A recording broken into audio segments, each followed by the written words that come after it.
Fine. Well, the financing for development this year in Addis-Ababa is the third in a sequence, which started in Monterey more than 10 years ago, of the UN thinking about how to mobilize finance from all the various sources.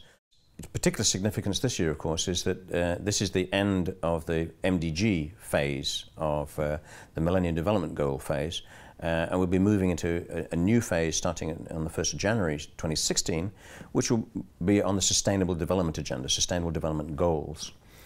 One of the reasons they're so ambitious, these Sustainable Development Goals, is that they're really focusing not just on the social agenda or even the economic one, but also the environmental one, with a horizon of 2030.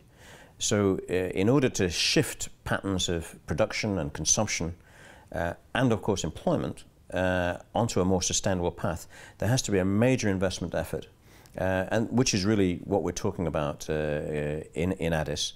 I think the really important added value that the ILO brings to these sorts of discussions is this perspective of decent work.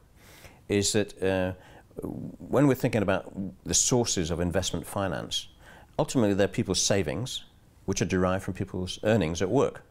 So we need to really think about the way economies work and the way that financing and investment works as a cycle, a virtuous circle, in which a really fundamental element is whether people are able to find jobs that keep them out of poverty, that improve productivity, that really enable the economies to grow and provide the financing opportunities.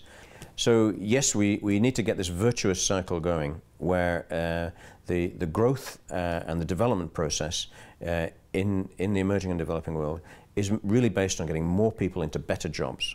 So I think that is the engine of growth, and I think it will be a part of this major transformation towards sustainable development.